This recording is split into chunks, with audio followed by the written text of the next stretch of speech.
na dahil daw sa pagiging membro tayo ng International Police, kaya daw sila nakipagtulungan doon sa Interpol.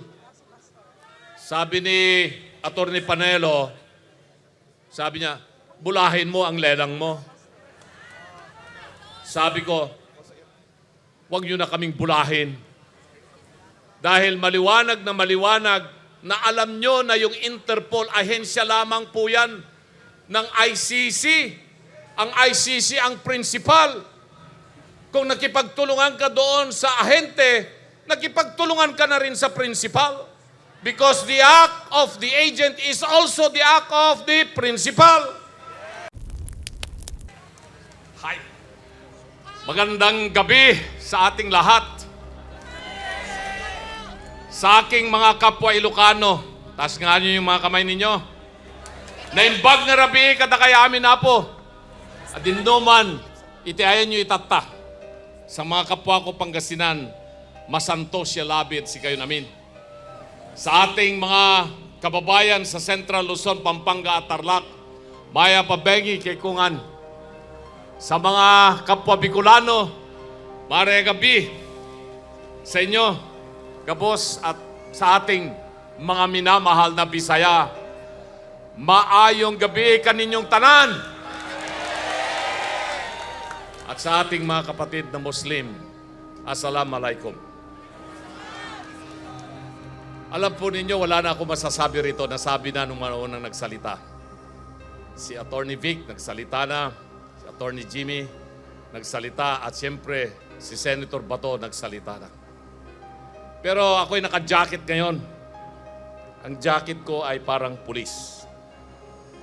Sa ating mga kapulisan, kasi membro po ako ng adopted class ako ng Philippine National Police Academy Class of 1988. At marami sa kanila ang nagsasabi, hindi lahat ng mga pulis at napakamaraming mga pulis ang sumusuporta kay Tatay Digong. Yan, kaya ako nag-uniforme ngayon para alam nila na maraming matitinong mga pulis. Kasi galit na ang taong bayan sa mga pulis. Huwag naman po sana. Nakita natin, yung sinabi at napahinggan natin si Senator Bato kanina, pulis din yan si Senator Bato. Pulis din si Senator Bongo. Kasi kami mga adopted classmate ng Philippine National Police. Mga kababayan, napakinggan nyo na siguro yung aking mga vlog sa Facebook at saka sa TikTok. Pang-apat na gabi na ngayon na halos hindi tayo nakakapagpahinga, hindi tayo halos natutulog. At yung nangyari nung March 11 na hindi namin malimutan ni Atty. Torion, talagang masamang-masama na yung loob namin noon. 2:00 pa lang ng hapon, gusto na nilang ikarga si Tatay Digong sa eroplano. Sabi nila, hindi raw sila magkipagtulungan sa ICC.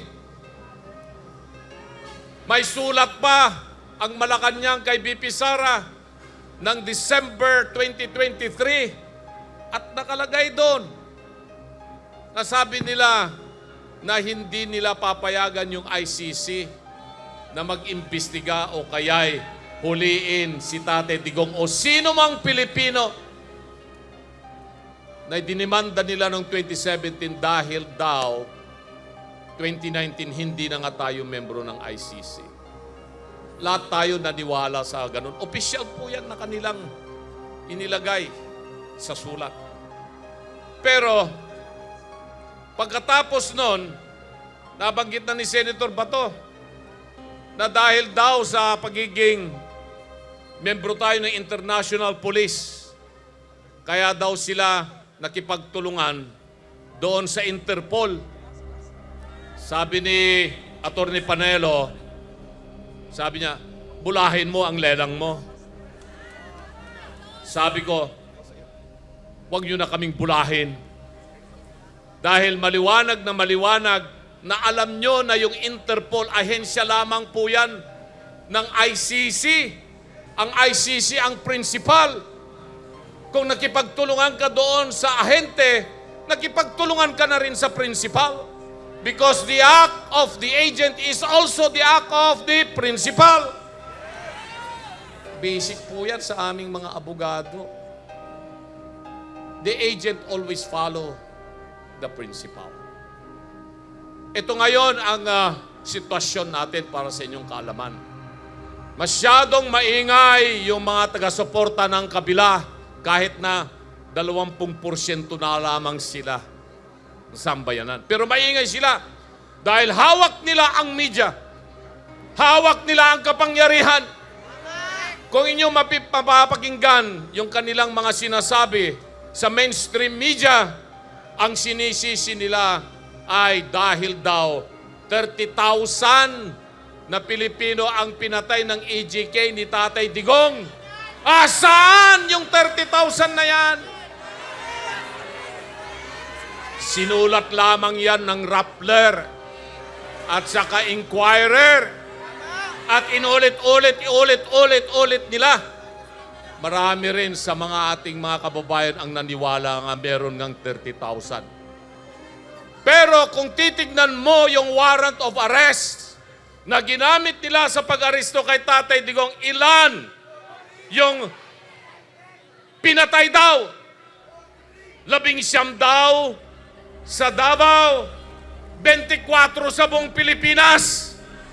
At binabanggit doon sa warrant of arrest na hindi lamang mga namatay dahil sa illegal na droga, pati mga magnanakaw.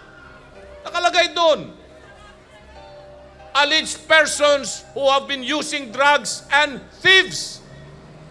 Crimes against humanity ba yun? Maliwanag na maling-mali. Pinagtatawanan tayo ngayon ng buong mundo. Pati Amerika, pinagtatawanan na tayo ngayon. Hindi nila nire-recognize yung ICC. Pinagtatawanan tayo ng Russia. Hindi nila nire-recognize ang ICC, ng Indonesia, ng Pakistan, ng China, ng Israel.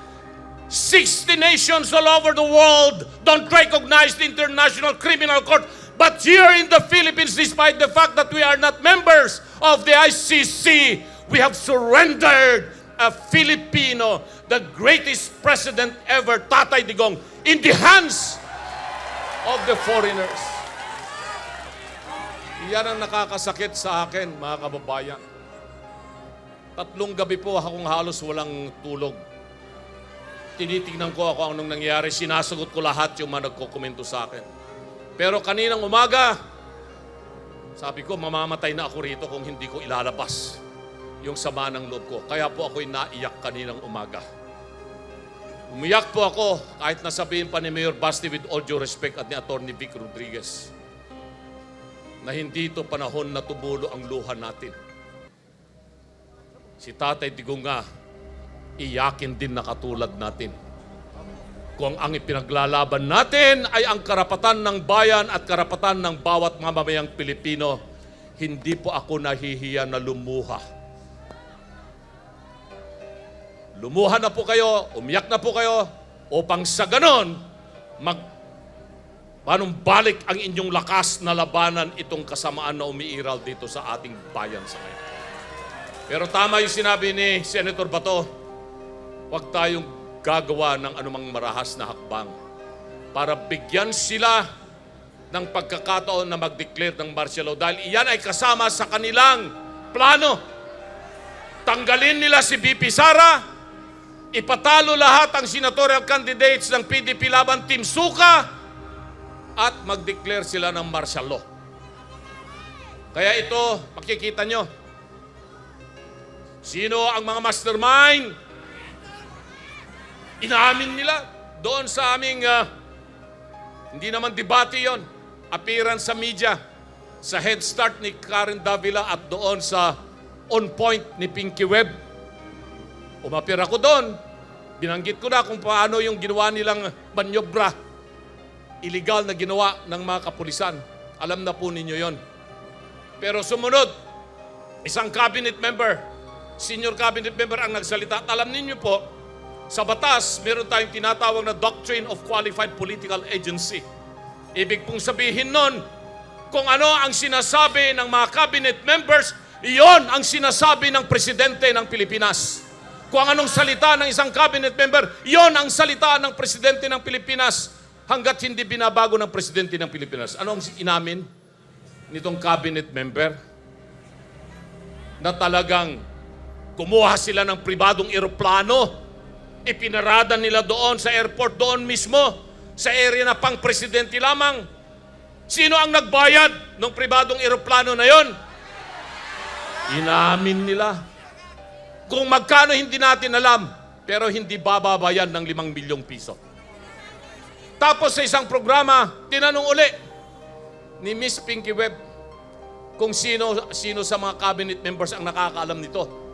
Kilala lang niya sino ang mga ito, hindi ba? Maalala ko tuloy yung munting kaalaman ko sa Biblia kasi 4 na taon naman akong naging sakristan nung ako'y nag-aaral ng high school. Alam ko naman po yung kwento ni Herodes at ni Judas at ni Poncio Pilato. Kilala nyo na kung sino ang Herodes at mga traidor na ipinagkanulo nila, isinuko nila upang parusahan ang isang Digong Duterte sa dayuhan. Alam na natin yon. Papayag bang maulit pa ito? So mga kababayan, ako po si Raul Lambino. Ilocano po ako, tulad ng mga ibang Ilocanong naglingkod kay Tatay Digong. Kasi mas marami kaming mga Ilocano na membro ng gabinete ni Tatay Digong. Majority ng kanyang members of cabinet Ilocano.